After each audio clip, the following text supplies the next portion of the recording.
to Authors on the Air. My guest today is Susan Furlong. She is a mom, she's a wife, she's a former teacher, and she's a very, very prolific writer. Susan, welcome to Authors on the Air.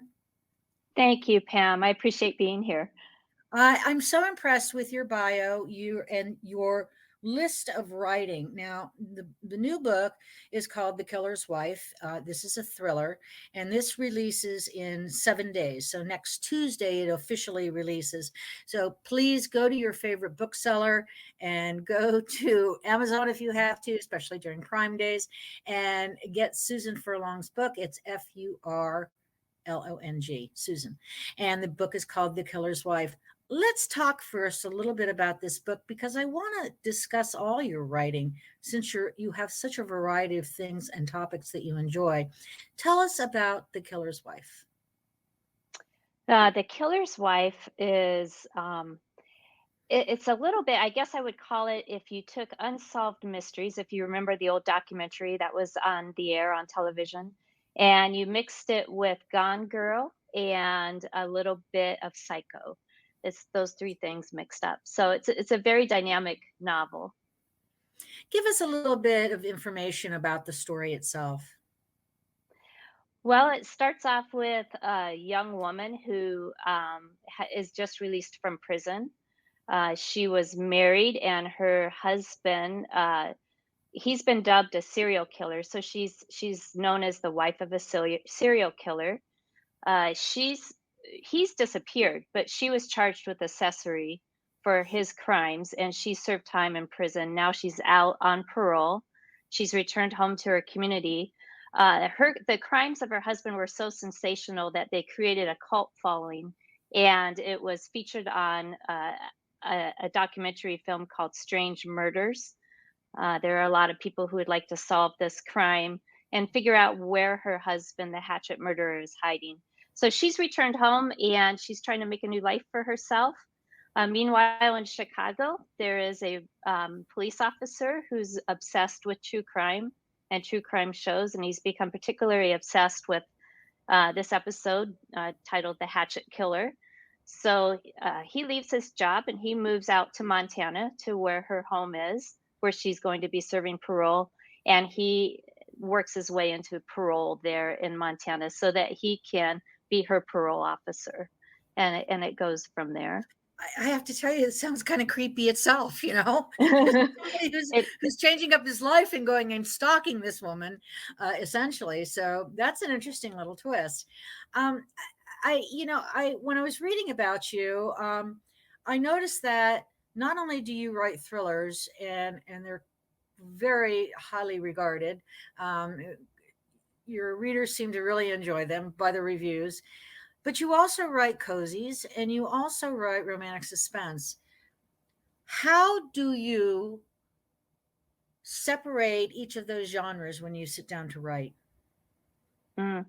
Well, I don't write two books at once. So usually I'm on like on a contract, and so I complete that contract for one particular genre, whatever that book might be. I know some authors are able to maybe write one book in the morning and one in the afternoon. I don't think I could ever do that. So usually I'm so into the story, it doesn't really even occur to me what genre it is necessarily. I just know what the story is and what I'm writing, and it's just with me through the entire process. Are you an organic writer? Or do I would you outline? I would like to be an organic writer. Unfortunately, I think my editors always require some sort of synopsis or Mhm. outline up front, and so I always do that. I rarely follow it. Usually, I get off track when I'm writing. I Right. think that uh, what I try to do is know the characters well enough that I know how they'll react during conflict. But sometimes in a story, things come up, things don't go exactly the way I planned. The characters take it in a different direction, and that sometimes changes. It makes me deviate from my original outline. I would imagine you start with a character first. Do you just start with an idea or a plot? What happens? How do you get your story started? Well, it kind of varies for each story. Sometimes I'm out in the wild and I see something that sparks an idea in my mind, it's just like a little germ, and it goes from there. Sometimes a certain person I meet, I think to myself, they would make a great character. There's something special about that person. And it just sort of evolves into a character that I know needs a place in a story. And then I write the story around the character. So it just varies with each story. Now, does the genre matter if you're writing a thriller versus a cozy? Does it matter, or is it always the same way for you? Well, there's a big difference between a character in a thriller story and a character in a cozy. So a cozy, and that I broke into publishing in the major publishing houses with cozies. So I think a cozy always needs a character that's very likable, that has some sort of hook involved. So they might have a business or something that appeals to cozy readers. That character would be very different than maybe a more dynamic or maybe a darker thinking character that I might write for a thriller. Yeah. Sure. Now, have you met people who have inspired your cozy characters? Oh, sure. Yes, absolutely. And I think I'm inspired. I don't know. I mean, especially at festivals or shops, something like that. And that's usually how um, my original the original cozy series that I wrote was actually written under a pen name, and it was a work for hire contract, and so that was already picked for me. And I just completed the contract. The second series I did was based on peaches, a peach farm, which I really enjoyed because I'm sort of an outdoor person, a gardener. I That was much easier to write than maybe a shop or something like that for Hmm. me. Hmm.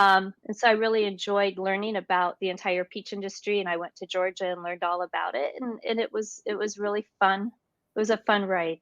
Yeah. I want to talk a little bit about your love of outdoors. Tell me what you do and what do you garden? I like to vegetable garden. So I've always lived rurally, and I always have a large garden. So I like to garden. I like to preserve food. I like to grow vegetables for my family. I grow fruit trees. I enjoy that. Wow. Yeah, I love to hike. I love to fish. I was raised in North Dakota, and North Dakota is quite rural. I think at the time I was there, there was about 60,000 people in the entire state, and it's a big state. So I grew up doing outdoor activities, hunting, fishing, hiking, all of that. Fun. Do you take any of your outdoor experience in with you when you're writing other than your Peaches books? It comes into every single book. I just started to notice a pattern not too long ago. It seems that I have a lot in the woods, a lot in the mountains. So yes, the outdoors makes it it into every story I tell somehow. Interesting. Very Yeah. interesting. Have you ever traveled to, let's say you went to Georgia to learn about the peach industry, but have you followed your characters' footsteps? Have you gone where your characters have gone in your books? Mm. Well, you mean more than just research? Yeah. Yeah. Well, I always go to the location where the book is set, Oh, and good. I do that because I find if I don't, there's just things that I miss, and people who are from that part of the country will notice it. We'll let you know, Um, won't they? yes, yeah. Other than that, I just extensively research whatever it is I'm writing about. I'm always fortunate to be able to find someone who can help me with what I don't know. So for the Georgia Peach Mysteries, I did go down to Perry, Georgia, in that area, Hmm. and I did spend time with a peach grower down there, and I went through the whole process from the picking all the way to through to where the end products were made. Um, yeah, so this book for the killer's wife, I needed to. The one aspect that I wasn't real sure about was parole work. So I was able to find a parole officer, a retired parole and probation officer, who could She essentially walked me through the day and the life of that type of work, and she was there to answer my questions. So for me, research is key. No Yes. matter the genre, I research. Can you research too much? Well, I think you can research too early. Ah, So I don't start with research. If I do, the research sort of takes over the story. I always wait until I'm halfway through or almost entirely through the book. The parts that I don't know that I need to research, I just kind of write around them or leave it blank. If I do research too early, then I'm veering off into it kind of hijacks the story. So right. I Becomes a research when I'm tutorial done. rather than the fiction that you want it to be. Um, Exactly. Tell me about your writing process. I'm very curious because every person that I've spoken to, every writer has a different process to get them from start to finish. What is yours? Well, once I have the contract, I start with the rough draft. So I usually just pound out a rough draft as quickly as possible, and it's usually ugly. It would be something I would never want anybody to read. So I just work through that rough draft first. Then I start going back and working on each scene. I don't work by chapter. I work by scene. So when I get up in the morning, let's say I start working at 8 a.m., I read the previous day's scene or maybe even go back maybe 10 scenes. And then I start looking at what my new scene is going to be. And as I'm reading through my old scene, I'm always correcting and editing and Hmm. polishing. Then I Hmm. look at my new scene and I write that and I just kind of continue like that until I'm done. Interesting. I have heard that a lot of writers tell me that the first draft is just word vomit. You just throw it out there and get your ideas on paper, and then you go back and clean it up. Is that true for you? Absolutely, but a lot of good things can come out of that word vomit. Oh, I sure. always make sure I save that rough draft because that's when I'm sort of free writing. My mind is really just letting loose and following the story that's there. And sometimes something really great comes out of that. Maybe I don't use it at first, but I'll pull from it later. So it is sort of like I just pound it out. I don't worry about grammar or syntax or timeline or anything. I just pound Do it you out. find that you will often write your scenes out of order? What will become your Oh, chapters? Are they ever out of order? Or are you strictly on a timeline going forward with your writing? sometimes by mistake, my scenes end up out of order. But no, my intention is always to write them on a timeline. Interesting. Yeah. Um, do you read your dialogue out loud? No, it's in my head. I do spend a lot of time listening to people speak. And Mhm. especially when I'm researching, that's a huge part of researching. If so, for example, if I was writing something set in the southern part of the states, I would go to that area and just listen to how people pronounce things and how they speak, uh, so that I have that in my mind as I start the Sure. story. I Hmm. One of the bumps for me as a reader is when dialogue is basically an English class. You Yeah, know, it doesn't sound natural because there's so many idioms and idiosyncrasies in everybody's speech that, and men and women speak differently, and children speak differently. So it is a speed bump for me. I'm glad to hear that you listen to the language being spoken.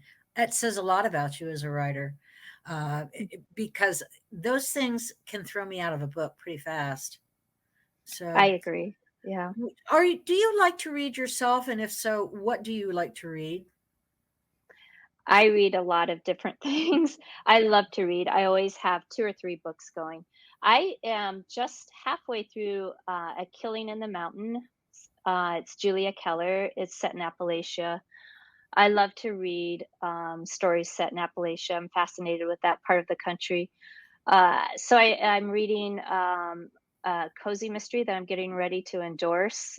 That's just it's a delightful mystery. I'm reading I always read a spiritual book or 2.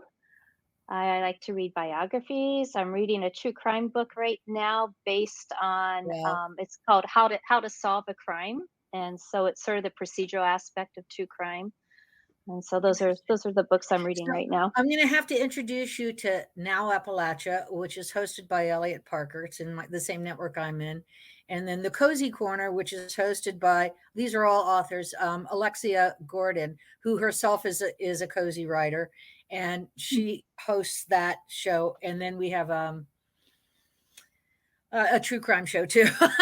So I think there are, I don't know, 25 or 30 shows, different shows in this network. So Wow. everything that appeals to you is there somewhere, you know. It's a great landing spot for readers. It is a good landing spot for readers, I think. I mean, I'm very blessed to have meet some very nice and very interesting and very well appreciated writers. I don't have a television, so I read all the time. And you know, I have your book on my Kindle, on my tablet actually. So I'm not giving anything away on it. What's next for you? You are launching The Killer's Wife. It comes Mhm. out on July 18, which I think is next Tuesday, correct? And Yeah. will you be promoting it outside the area that you live in? Do you do book signings? Do you go to libraries? How does that work for you? I do all of the above. So one of my big events coming up is Fan Expo in Chicago. I'll be signing copies of this book there, and I'm looking forward to that. That's August 10th through 14th, and it's in Rosemont. I'm gonna have several stops scheduled: libraries, bookstores, independent bookstores. I have online events, Facebook events, and book clubs. I also have those scheduled Do too. you like going and signing books in front of readers? Is that a fun thing for you? Absolutely. I always think if I could shake a reader's hand, then I'll probably be able to sell them all my books. There's something about meeting the reader face to face and making that personal connection. That's one of my favorite things to do outside of, writing. Yes. Yeah, I appreciate when I meet writers. I go to a lot of conferences, and I there here where I live. There's a lovely literary festival that happens every year, and I make sure I have all the books ahead of time so I can go and chat with all the authors. And some of them I know, and some I just meet. But I love that part of it. I like being Mhm. able to sit and hear the author tell their story live, because it's so different than when I read. The way seeing the characters and the way I'm interpreting it may be totally different than the way you hear those characters and talk about those characters and actually use their dialogue. So it's fascinating to me to hear to meet authors in person. I hope you have a very successful tour. Tell us where we can find you out there on the web. You can go to my website, www.susanfurlong.com. I'm on Facebook at Susan Furlong Author. Same on Instagram, Susan Furlong Author. On Twitter as Furlong underscore Sue. And I'm also on Threads, the new platform. Oh, that's Getting right. started. Yeah, getting That started that with made that. us started. Yes, I've been reading about that. I'm not a big tweeter or a thread. I don't know. What do they call it when you're on threads now? What I is it? Threader? I don't know. A Threader? Maybe? I I have no don't know. idea. Isn't that wild? I'll have to go figure that out. um, Anybody you want to give a shout out to? I'd like to thank my publisher, Seventh Street Books, and Dan Mayer, my editor, Start Publishing, my agent, Jessica Faust. She agented this book. So I'd like to thank all of them. Oh, fabulous. Susan, it's been such a pleasure talking to you. I wish you the most success and have fun on your book tours. Thank you so much for being with me today. And thank you, Thank you, readers. Pam. Thank you, Pam.